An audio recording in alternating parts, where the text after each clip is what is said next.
그러니까 엄청 비싼 것들이 손으로 깎고 만들고. 예, 그 시계도 보세요. 뭐 사실 대단하죠. 뭐 그렇게 전 솔직히 삐아제니 뭐 롤렉스니 잘 비싼 거 몰라요, 잘. 그렇죠. 저 이거 10,000원짜리인데 이거 시간 잘 맞죠. 잘 롤렉스보다 맞아요. 전자시계가 훨씬 더 잘 예. 맞아요. 예. 근데 뭐 아무튼 근데 그 명품들이고 다 그러잖아요. 그 네. 스위스에서 만드는 것들이 그 나라가 신자유주의가 세계 1위 아닙니까? 신자유주의 세계 네. 1위. 그런데 이 문재인 대통령이 그렇게 문제라고 얘기를 하는 네. 또 정의당에서 그렇게 야 이거는 타도의 대상이야 라고 하는 그 신자유주의는 도대체 뭐냐? 뭐길래 도대체 그 나라는 그렇게 잘 사냐? 그렇죠. 아주 쉬워요. 별일 아닙니다. 네. 신자유주의라고 하는 것은 사지 멀쩡한 사람들은 일할 수 있는 사람들은 당신들이 알아서 스스로 먹고 사세요. 스스로 자신의 인생에 대해서 책임지세요. 이거예요.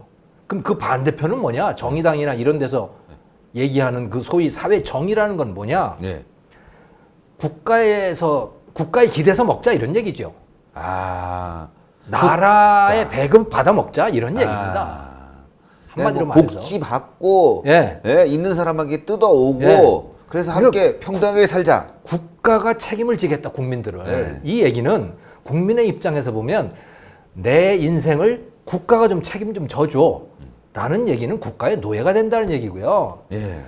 각자 사람들이 별로 일할 이유도 없는 거고 생각할 이유도 별로 없는 거고 네. 그런 거예요. 그런데 스스로 책임져야 되는 나라들은 머리를 많이 써야 되잖아요. 머리를 많이 써야죠. 거기서 창의력도 나오는 거고 거기서 뭐 산업도 생기는 거고 뭐 그런 거죠.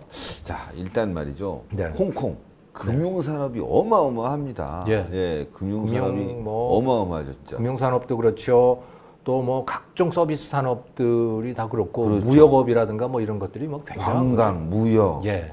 야, 홍콩의 이 경제 자유도 네. 말씀하신 신자유주의에 대한 경제 세계 자유. 1위입니다. 세계 1위. 세계 1위고 싱가포르이 세계 2위고 싱가포르 세계 1위고. 스위스가 세계 4위인가 뭐 그래요. 아, 예. 그러니까 이 나라들이 아무튼 최고의 신자유주의 국가들이고 최고로 잘 사는 나라들이고 그래서 도대체 이 나라들은 잘 살아야 될 이유가 아무것도 없는 나라들이에요. 홍콩. 홍콩이요. 홍콩 좁고. 생각해 보면요. 그거 진흙탕이에요, 그냥. 그렇죠. 그 건물들 다 걷어내고 나면 아무것도 진흙탕이에요. 없죠. 아무것도 없는데요, 정말. 싱가포르는 더해요. 싱가포르는 물도 없는 나라예요. 아, 먹을 물이 없는 나라라고요. 수입해서 먹고. 예, 그러니까 말레이시아에서 다 물까지 수입해서 먹는 나라예요. 그런 나라가 세계에서 가장 잘 사는 나라 중에 하나잖아요. 스위스는 또 어떤지 아세요? 예. 스위스는 산골짜기예요. 예를 들어 말하자면 산골짜기죠. 강원도 정선 같은 데예요. 그렇죠. 그러니까 전국이 강원도 정선이야. 전국이 예. 평지를 보기가 어려운. 평지가 없는 나라죠. 거기서 무슨 뭐 농사를 지을 수 있습니까? 거기서 무슨 목축이 제대로 되기를 합니까? 오죽했으면 피 팔아가지고 먹고 살았겠어요. 피를 팔아서요. 용병. 아, 용병. 그러니까 남의 나라 가가지고선 대신 전쟁해주고 싸워주고. 네. 대신 전쟁해주고 그 돈 벌어가지고 고국에다가 붙여서 식구들이 먹고 사는 나라. 그러니까 피 팔아서 피와 살을 팔아서 먹고 살던 나라가 스위스예요. 그만큼 아무것도 없는 나라. 아무것도 없는 나라가. 그런데 세계에서 가장 잘 사는 나라가 됐잖아요. 네. 뭐 다른 거 아무것도 없어요. 그냥 사람 그 자체인 거죠. 아, 근데 내 스위스 삶은 하면 내가 책임지는 거야. 스위스 하면 막 산천 초목이 푸르르고 뭐. 정말 아름다워요. 알프스의 소녀가 막 생각나고. 예. 네. 자연이 너무 멋있고. 네. 근데 뭐 먹고 살지? 근데 딱 떠오르는 건 시계. 네. 예. 제조업. 네. 뭐 이런 건 딱 떠올라요. 근데 그게 잘 되려면 네. 개인의 기술과 창의력을 최대한 그렇죠. 발휘해줘야죠. 개인의 기술, 창의력, 신용 믿을 수 있어야 믿을 되는 수 거야. 있어요. 믿을 수 있어야 되는 거야. 그러니까 한 번 약속하면 목숨이 끊어지더라도 그 약속을 지키는 거예요. 그러니까 스위스 사람한테 맡기는 거죠, 뭐든. 돈도 갖다 맡기고. 아, 돈! 네. 금융이죠. 금융. 네. 아, 그러네. 스위스에다가 지금 예. 뭐 이렇게 돈 갖다 놨는 얘기 많이 듣잖아요. 네, 예. 좀 갖다 놓으셨어요. 김대중도 갖다 놨다 뭐 이런 의혹도 네. 있고 말이죠. 네. 저는 뭐 갖다 놓을 돈이 없습니다. 한국은행에도 갖다 놓을 게 없기 때문에 거기까지는 생각을 못 하고 있는데 예. 스위스를 생각하면은 일단 이 노동자들의 이 아주 집중력, 그 다음에 기술, 장인 정신 이게 정교함. 딱 떠오르거든요. 네, 정교함, 집요함, 네, 집요함. 그리고 스스로 책임진다. 이건 뭐 대단합니다. 그 자기 동네 일도 국가한테 뭐 전혀 기대지 않잖아요. 자기 동네 일은 자기가 해결을 하는 거예요. 다. 저는 그 스위스를 생각하면서 이런 생각이 들었어요. 스위스에 이제 시계 산업이 있는데 예. 한 80년대 들어오면서 일본에 네. 이 전자시계에 밀려갖고 스위스 시계가 완전히 그냥 아, 그랬었죠. 예 그냥 그 세이코. 곤두박질을 쳤죠. 예, 세이코, 예, 카시오, 카시오 이런 이런 데 밀려가지고선 뭐 완전히 곤두박질 쳤어. 스위스 시계는 완전히 다 망한다고 생각을 했는데 망한다고 생각했죠. 다시 일어난 거죠. 다시 일어났죠. 예, 전 그거 보면 대단하다는 게 대단합니다. 예, 이게 기업이 한 게 아니라 한 회사가 네. 기술 개발을 더 하고 네. 그리고 소비자의 심리에 다가갈 수 있게 네. 해서 브랜드를 고급화시키고 네. 또 거기에 또 신용을 더하고 하다 보니까 이제는 예물 또 아니면 또 어떤 아주 소중한 사람에게 선물 네. 이런 것들이 이제 스위스 시계가 가면서 다시 스위스 시계가 이제 위로 올라가게 됐는데 기업이 개입해서 네. 아니 국가가 개입해서 이거 뭐 앞으로 전자 산업이 활발히 일어날 테니까 네. 다 그렇게 하십시오 막 민 게 아니라 네. 예 뭐 각자 알아서 하는 각자 거예요. 알아서 예, 스위스라고 하는 나라는 기본적으로 산업 정책이 없는 나라입니다. 각자 알아서 먹고 사는 나라이고 그렇기 때문에 강력한 거죠. 스위스의 뭐 지금 말씀하신 그 시계, 정밀 기계라든가 또 약품이라든가 약품. 네, 금융이라든가 금융. 관광 또 그 이 건설도 막강하고요. 워낙에 그 알프스 산맥이잖아요. 그쵸. 그래가지고 터널을 많이 뚫었어요. 그래서 터널 공사 뭐 이런 거 TBM 세계- 공법 막 세계 돌아가는 최고 수준이고 또 뭐 철도를 놓는다든가 뭐 그런 것들 각 분야가 그렇죠. 위기를 또 그 악조건을 네. 한마디로 승화시켜서 자신의 네. 기술로 만들고 그걸 네. 통해서 국가를 부유하게 만든 스위스의 모델이 있는데 그것은 국가가 개입한 것이 아니라 국가는 적극적으로 개인의 창의성을 밀어주고 그렇죠. 기업이 활동할 수 국가는 있게 해주고 그냥 도둑을 잡아준 겁니다. 남의 것 탐내지 마라. 너나 잘해라. 네. 그냥 네가 열심히 하면 내가 보호해줄게. 그냥 그것만 한 거죠. 네. 근데 복지는 좋잖아요. 복지 한국하고 비슷해요. 최저임금 없습니다. 스위스에 최저임금 없어요. 스위스는 진짜 신자유주의 국가예요. 그럼 유럽에선 복지가 좋다. 뭐 이런 유럽에서 얘기 복지가 하는데 제일 조금인 나라예요. 제일 조금인데 제일 예. 잘 사는군요. 예, 제일 잘 사는 나라고 제일 조금인데 아예 없는 건 아니에요. 예. 있기는 있죠. 근데 가난한 사람을 돕는 복지예요. 가난한 사람을 도 가난한 사람을 돕는 복지예요. 근데 많은 복지 국가들이 뭐 국민의 대부분이 복지를 받는 그런 국가들이 많잖아요. 네. 여기는 그게 아니고 가난한 사람이 받는 게 바로 복지다. 네. 우리가 지금 그 선별적 복지냐 네. 보편적 복지냐의 논란에 있어서 스위스는 네. 선별적 복지. 선별적 복지인 거죠. 그러니까 그 부분에서 우리가 좀 결단을 내려야 됩니다. 네, 우리 네, 국민들이 네. 무슨 얘기냐면 보편적 복지로 가려면 그러면 세금을 지금보다 한 3배는 더 내셔야 해요. 3배를 가는. 예.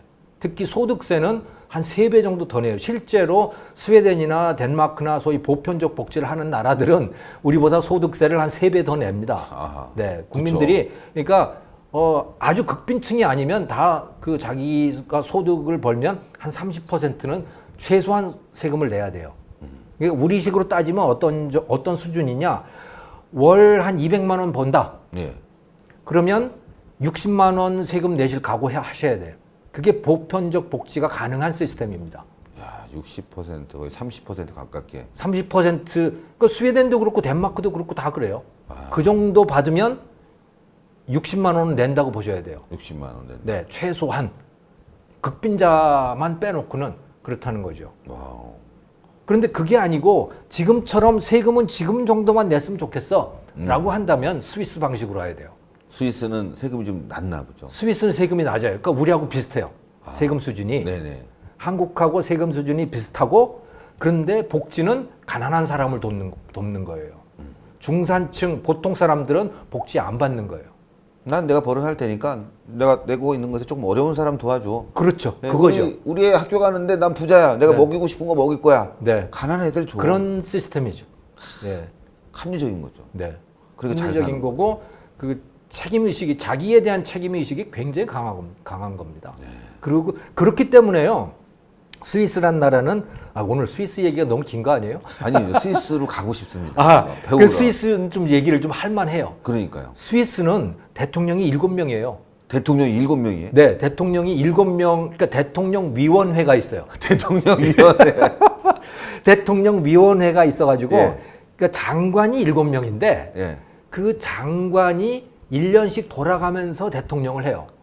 오, 그러니까 국민들이 대통령이 누군지 몰라요. 대통령이 누군지 알 필요도 없어. 왜? 뭐 하는 일이 있어야지. 돌아가면서 대통령, 그러니까 경제부 장관이 이번 달에는 대통령을 합니다. 올해는 당신이 올해 예를 들어 경제부 장관이 합니다. 내년에는 뭐 환경부 장관이 합니다. 이렇게 돌아가면서 이제 1년씩 하는 거죠. 그 대통령이 하는 일이란 뭐냐? 예. 외국에서 손님이 오면 손님 맞아주는 거예요. 그건 누군가 해야 되잖아요. 그래도 나라인데 뭐 대표자는 있어야 될 거 아니에요. 그러니까 뭐 그 대표자로서 국가 원수로서 나가서 이제 네. 인사한다. 그러니까 뭐 하는 일이 없고 기본적으로 네. 대통령이 어디 휴가 가는데 그냥 식구들이랑 같이 기차 타고 그냥 가는 거예요. 기차 타고. 네, 그냥 기차 타고 같이 가요. 전용 기차가 아니고 전용 기차가 아니고. 다른 손님들이랑 같이 타고 그냥 그렇게 가요. 가다가 보면 누가 옆에 있다가 저 사람 대통령이래. 저 사람 대통령이래 이제 이러는 거지. 나 처음 봤다 야. 그렇죠. 그런데 우리만 잘 먹고 살면 됐지 왜 정치에 관심을 써? 그러니까. 예. 제가 그래서 그 스위스 국회의원도 가서 이제 만나봤었는데 국회의원이 자기 방이 없어요. 없어요? 자기 방이 없어요. 그냥 국회 회기 내에 회기가 있으면 회기에 와서 이제 회의를 하는 거예요. 그러면 회의 수당을 줘요. 회의 수당을. 네, 월급도 없고 회의 수당을 주는 거예요. 그래서 국회에 올 때 자전거 타고 오고. 봤어요. 그건 진짜 프로그램 봤어요. 자전거 타고 오더라고. 네. 보좌관도 없고. 네. 예. 그 왜 그러느냐? 예. 뭐 기본적으로 별로 하는 일이 없는 거죠. 왜? 각자 일은 각자가 알아서 하는. 각자 하는데. 그리고 많은 일들이 다 동네 일들인 거예요. 뭐 예를 들어서 뭐 공원을 만든다든가 또 뭐 도로를 뭐 한다든가 뭐 하는 것들이 많은 것들이 동네 일이어가지고 동네 사람들이 저녁에 모여가지고 회의에서 투표도 하고 뭐 이렇게 해가지고 결정하는 겁니다. 네. 그러면 이제 국가가 개입을 안 한다? 개입이 굉장히 작죠. 국가가 하는 것은 국방. 국방. 우리나라 국민들이 진짜 배워야 되는 건 바로 이 부분입니다. 이 부분. 국방은. 히틀러도 스위스를 못 건드렸잖아요. 그렇죠. 예. 왜? 이게 고슴도치 작전이거든. 약소국이잖아요, 스위스가. 그렇죠. 뭐 그 인구를 해봐야 한 800만 뭐 그 정도고 뭐 그 독일이나 이런 프랑스나 이런 나라들하고 비교하면 진짜 약소국이죠. 네. 그런데 못 건드려. 근데 스위스는 군대가 없다. 우리 이렇게 알고 있거든. 아이고 군대가 있고요. 장교로 이루어진 군대들이 있고요. 네. 그리고 민병대죠, 기본적으로 다. 그리고 국민들이 군인들이에요. 국민들이 군인이다. 국민들이 군인들이고 그래서 1년에 몇 번씩 나가서 이제 동원 훈련 같은 걸 하고 집에는 다 방공호들이 있고 제가 그래서 그 집을 그 방문을 해봤는데 그 지하에 있는 그 방공호 대피호의 철문이 두께가 한 이 정도 되더라고요.